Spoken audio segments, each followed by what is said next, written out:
আসসালামু আলাইকুম বন্ধুরা, সকলে কেমন আছেন? আশা করি সকলে ভালো আছেন। তো আজকের এই ভিডিওতে আমি আপনাদেরকে দেখাবো হোয়াটসঅ্যাপের একটি অ্যাকাউন্ট কীভাবে আপনারা একাধিক ডিভাইসে লগ ইন করবেন।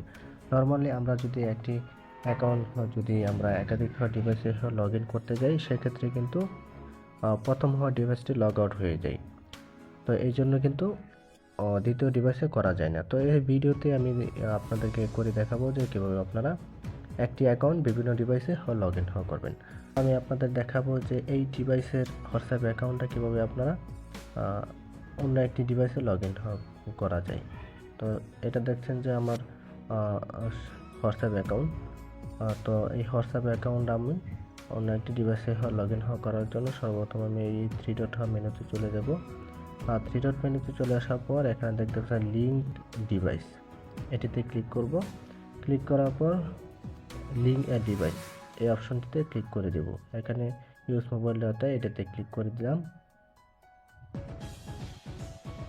ক্লিক করার পর এখানে ওকে বাটনে প্রেস করে দেব। তো আমার কিন্তু এই ডিভাইসের কাজ শেষ।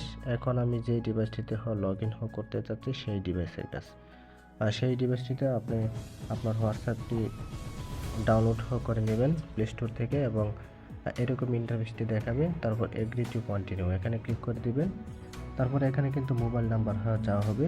তো আমরা কি করব, মোবাইল নাম্বার না দিয়ে আমরা এই থ্রি ডট মেনুতে ক্লিক করব। থ্রি ডট মেনুতে ক্লিক করার পর লিঙ্ক অ্যাজ কম্পানিয়ন ডিভাইস এটাতে ক্লিক করে দেব।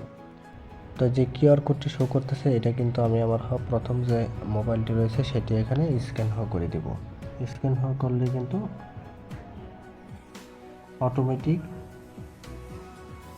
অটোমেটিক কিন্তু এটি লগ ইন হয়ে যাবে। তো দেখেন বন্ধুরা, এখনই কিন্তু লগ ইন হয়ে যাবে। তো দেখতে পাচ্ছেন যে আমার হোয়াটসঅ্যাপ অ্যাকাউন্টটি কিন্তু এখানে লগ ইন হয়ে গেছে। তো এভাবে হোয়াটসঅ্যাপ অ্যাকাউন্ট একাধিক ডিভাইসে লগ ইন করলে আপনার যে চ্যাটিং করেছেন যার সাথে সেই চ্যাট অপশনগুলো কিন্তু আপনার চলে যাবে না। তো বন্ধুরা, এই ছিল ভিডিও। তো ভিডিওটি কেমন হলো অবশ্যই কমেন্ট করে জানাবেন এবং ভিডিওতে যদি আপনাদের ভালো লেগে থাকে তাহলে অবশ্যই ভিডিওতে একটি লাইক এবং আমার চ্যানেলটি আপনারা সাবস্ক্রাইব করে দেবেন। তো সবাই ভালো থাকবেন, সুস্থ থাকবেন। আল্লাহ হাফেজ।